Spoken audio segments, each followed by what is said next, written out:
Men, there are certain phrases women use that say more than they realize. They don't mention their past directly, but the words they choose reveal everything. If she's been with way too many men, she'll often expose herself without even noticing. Today, I'll reveal 5 phrases that instantly signal a high body count, and why you should run when you hear them. Before we dive in, smash that like button, hit subscribe, and hit the hype by dropping a comment if you've ever heard one of these phrases and felt something was off. Your gut was probably right. Phrase 1. It's just experience. This is one of the most common ways women normalize a high body count. She'll frame it as experience to flip the script, making it sound like a positive rather than something you should question. Female psychology. This phrase is meant to desensitize you and make you accept what she knows many men might reject.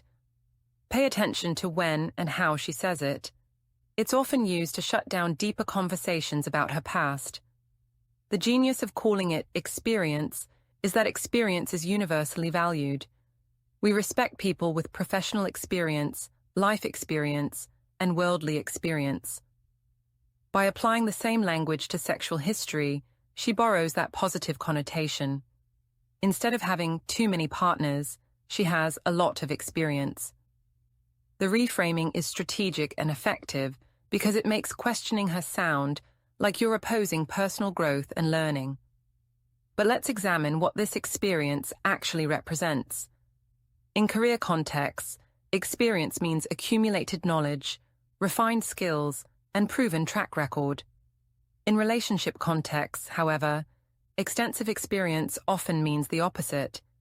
It suggests someone who hasn't built anything lasting, who has cycled through numerous partners without deepening commitment, and who may have learned patterns that actually interfere with serious relationships rather than enhance them. Notice how she uses this phrase defensively. When you express concern about her past, she doesn't address your concern directly. Instead, she reframes her history as an asset you should appreciate. "I have experience" becomes her shield against your legitimate questions about compatibility. She's not answering your concern. She's attempting to make you feel wrong for having it. Pay attention to what she claims to have learned from all this experience. Can she articulate specific insights about herself, relationships, or what she values? Or is the experience just a word she uses without any demonstrated wisdom to back it up? Real experience produces real growth. If she can't show how her extensive history made her better at relationships, the experience claim is hollow. Watch how often she references this experience. Does she bring it up frequently to justify opinions or deflect questions? The more she leans on experience as a credential, the more she's trying to normalize something she knows is outside typical boundaries. Women with modest sexual histories don't constantly reference their experience. They don't need to because their past isn't something that requires constant justification. The psychological purpose of this phrase is desensitization.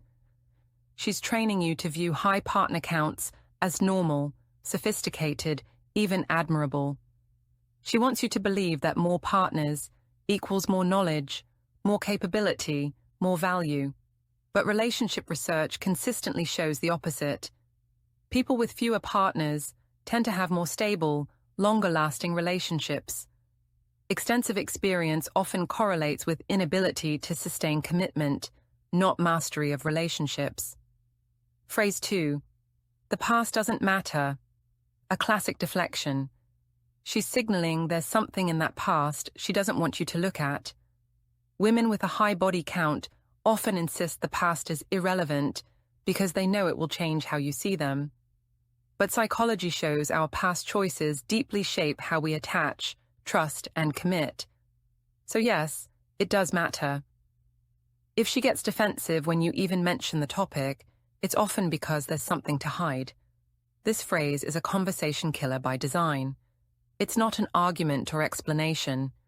It's a declaration that discussion is over. When she says the past doesn't matter, she's establishing a boundary that prohibits you from asking questions, seeking clarity, or making informed decisions about compatibility.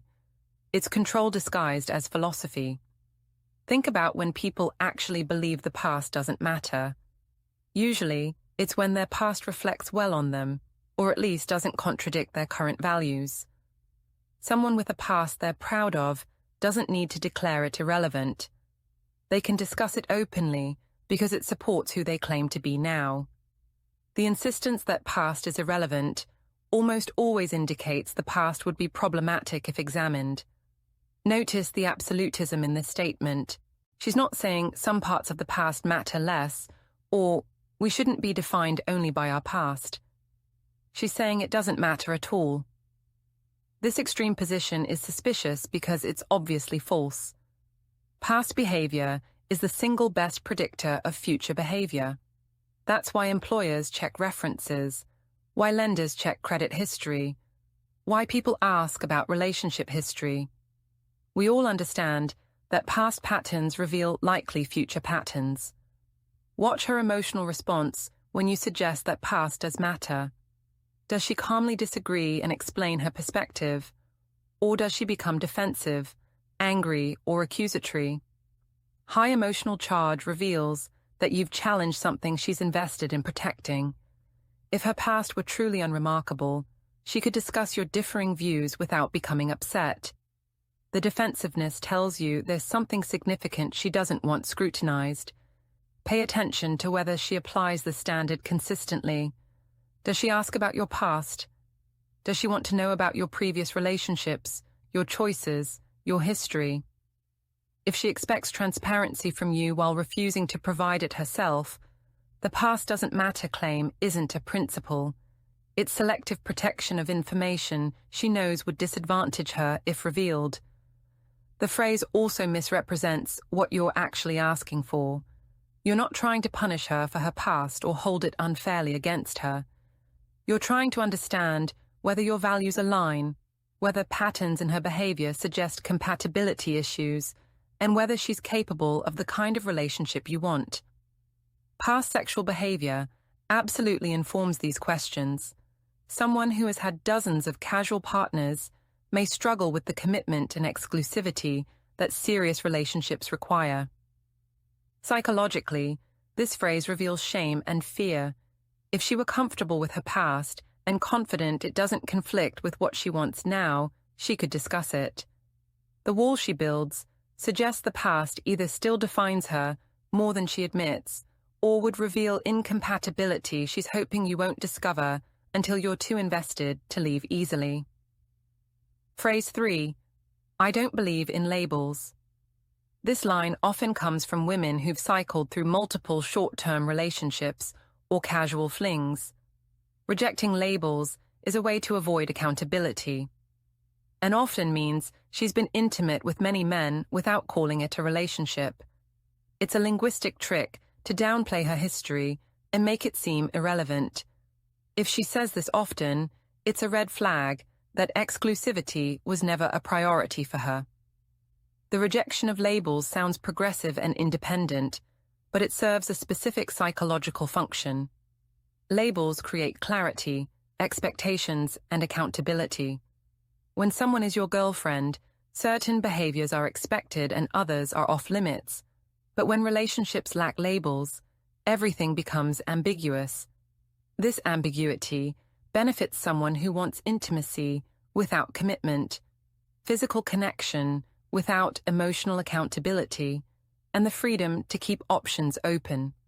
She's not rejecting labels because she's enlightened beyond conventional relationship structures. She's rejecting them because they would restrict behavior she wants to maintain. Labels mean exclusivity, which means she can't continue seeing multiple people.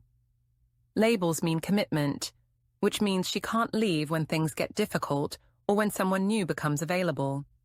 Labels mean accountability to someone else's expectations, which interferes with complete personal freedom. Notice when she introduces this perspective.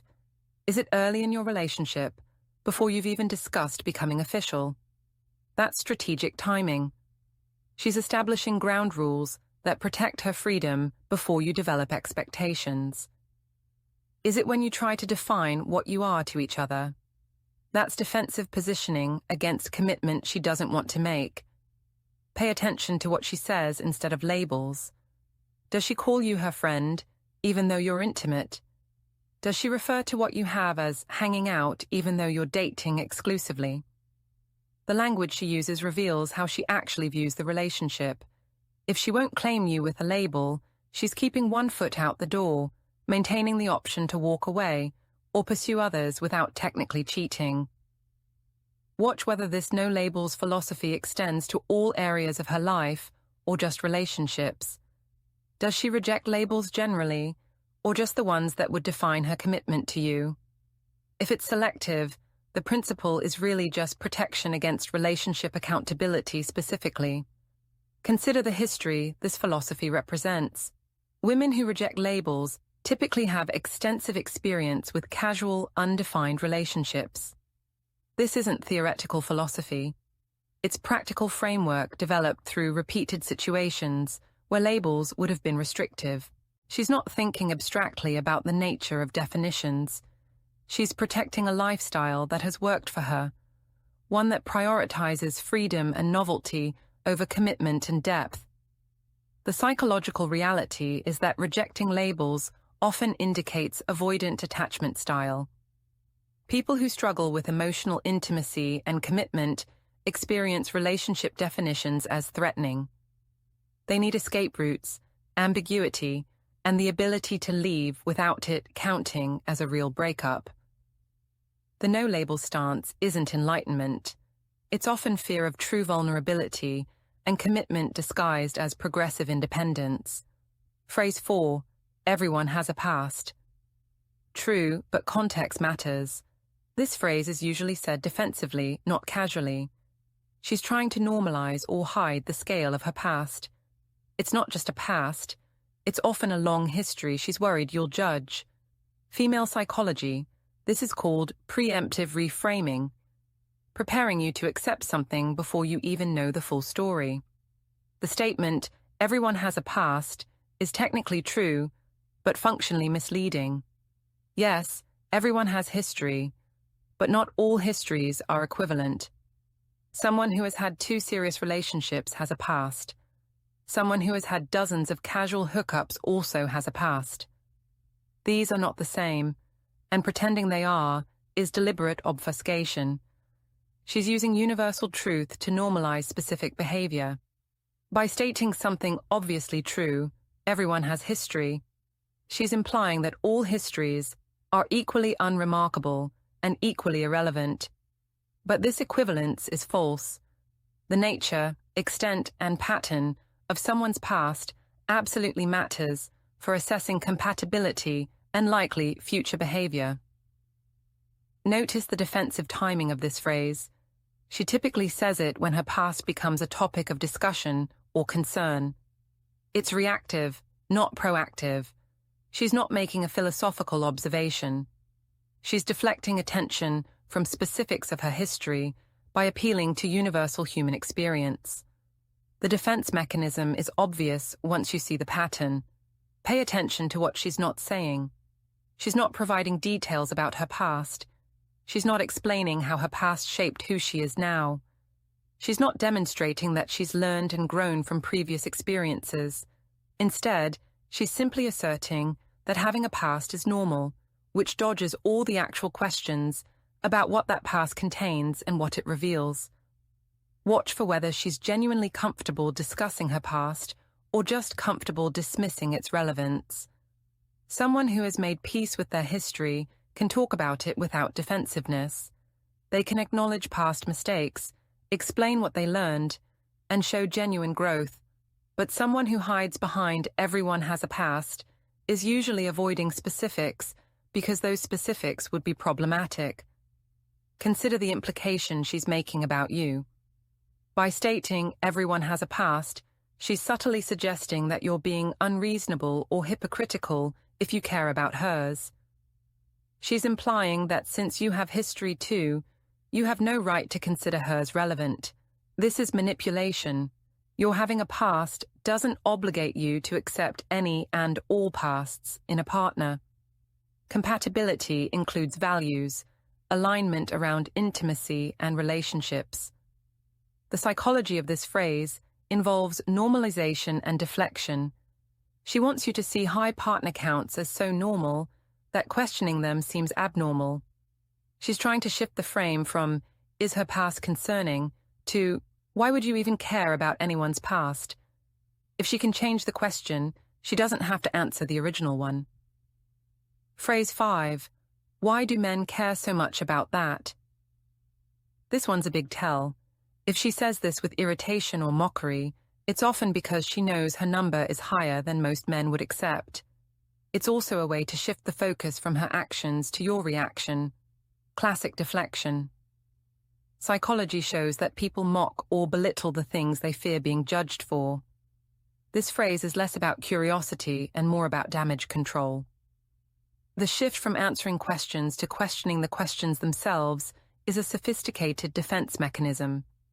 Instead of addressing your concern about her past, she makes your concern itself the problem. She's redirecting attention from her behavior to your reaction, from her choices to your values. If she can make you defend why you care, she never has to explain what you're caring about. Notice the gendered framing of this phrase. She says men care, not you care. By generalizing, she's depersonalizing your specific concern and making it about alleged male hang-ups rather than legitimate compatibility questions. She's implying that your concern isn't really about her specifically. It's about gender-based insecurity or outdated values that you should overcome. Pay attention to the emotional tone. Is she asking this with genuine curiosity, wanting to understand your perspective, or is she asking with irritation, mockery, or contempt? The latter reveals that she's not actually interested in understanding. She's expressing frustration that you have standards that might disqualify her. The mockery is defensive, not inquisitive. Watch whether she's willing to engage with an actual answer. If you explain why partner count matters to you, values alignment, attachment research, compatibility concerns, does she listen and respond thoughtfully? Or does she dismiss, ridicule, or continue deflecting? Her response reveals whether this was a genuine question or a rhetorical attack. Consider what this question reveals about her awareness. She knows men care about this. She's not actually confused about why. What she's really saying is, I wish men didn't care about this because my number is too high for most men's comfort. The question isn't seeking information. It's expressing frustration that her past creates obstacles in forming relationships with men who have traditional values about intimacy. Notice if she provides an alternative framework. Does she suggest why men shouldn't care? Does she argue that partner count is irrelevant to relationship success? If so, examine her arguments. Are they based on genuine research and thoughtful analysis? Or are they self-serving rationalizations designed to neutralize standards she doesn't meet? Most relationship research actually supports the relevance of sexual history to relationship outcomes, particularly regarding divorce rates and relationship satisfaction. The choice is yours. You can accept the deflections, stop asking questions, and hope everything works out. Or you can recognize these phrases for what they are, warnings that important information is being withheld, and make decisions accordingly. Your time, emotions, and future are valuable. Invest them in someone whose past, present, and words all align with the kind of partner and relationship you actually want.